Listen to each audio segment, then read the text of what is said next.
we are beginning by completely erasing this concept of the types of soulmates.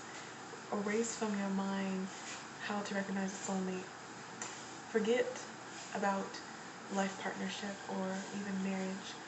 And we're going to go back to the why behind these concepts and realities.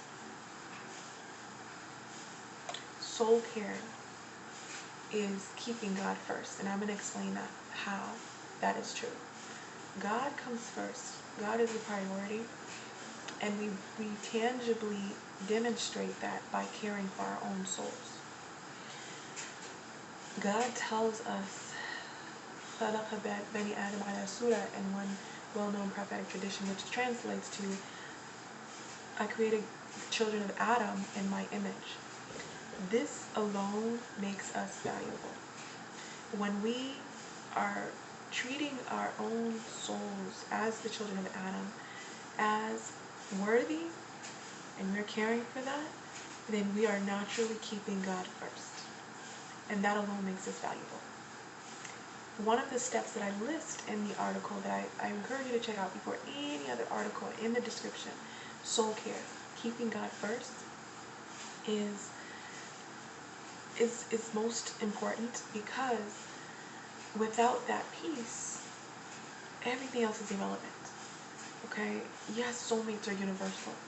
Yes, they're an instant, they have an instant light bulb regardless of what religion you're in. You will have an instant light bulb to know, okay, relate to this idea of soul level connections.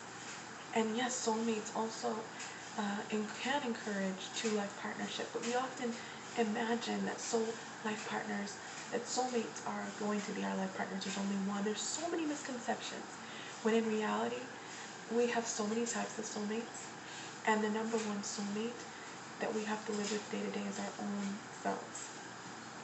I want to tell you a story about how I came to this movie, The Prestige. You may have heard of it or seen it. Highly recommend, 10 out of 10, I recommend it. The way I came to it is that I was listening to this love meditation, opening to love meditation. And it's the visualization about going to a cave and seeing different people from your life and acknowledging them. And then it is this plot twist at the end where it's saying how each of them are a piece of you. And it's just a mind flip where I started looking up, okay, it intrigued me. I started looking up self-love movies. So I'm looking at these self-love movies, and then I hear this clip at the end of The Peaceful Warrior. I was looking at the trailer for The Peaceful Warrior, and it said, are you listening closely?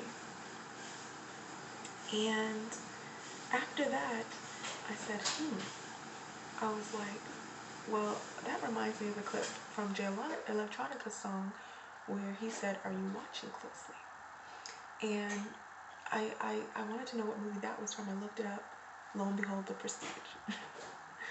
So The Prestige is, if you know the movie, you'll know why I'm bringing it up, because it's really about this concept, again, how soul care and loving your own soul is a deeply interconnected act. And without going into too much detail about this movie, because it doesn't seem like it's about that, but the plot twist at the end, very similar to this initial meditation I was listening to.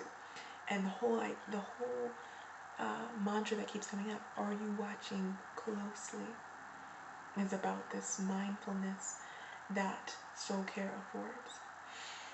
So I'm going to share one tip from the article. There's way too many, it will go way too long if I go into all of them. However, I encourage you to comment, and let me know if you would like to see more on a specific tip or even a specific article. Inshallah, it helps me to plan for the future videos, creator willing. However, this number one tip I want to emphasize is workout. And you may say, how does working out, what does that have to do with the soul?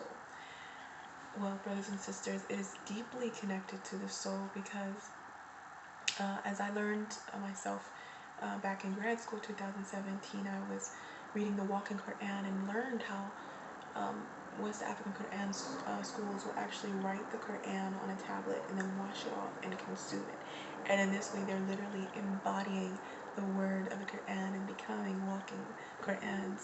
And so it demonstrates how this spirituality with bodily involvement go hand in hand, and that the soul is, the body is a part of the soul as well.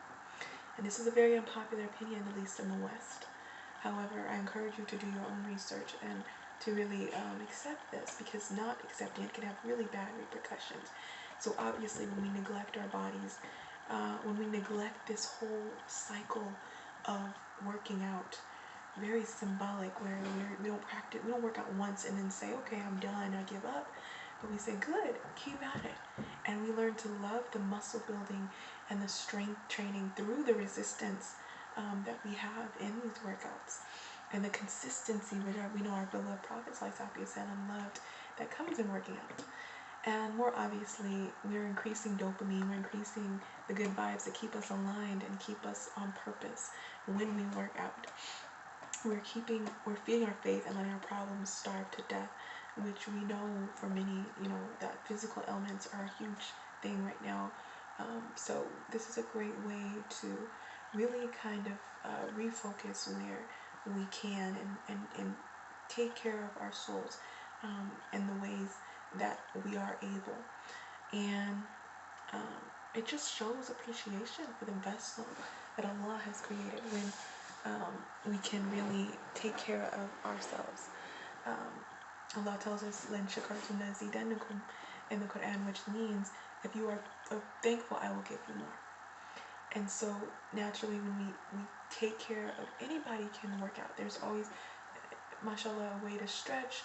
For the average person, this is something that is within reach. And once we do that, we are increasing our mind and our body. And we're showing appreciation for that gift. And by default, God will give us more.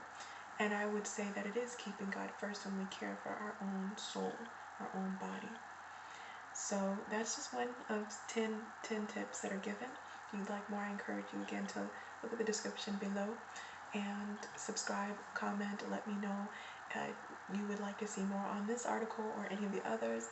I appreciate you sticking around, and I pray that this is a benefit to you and to our community. Thank you. Assalamu alaikum.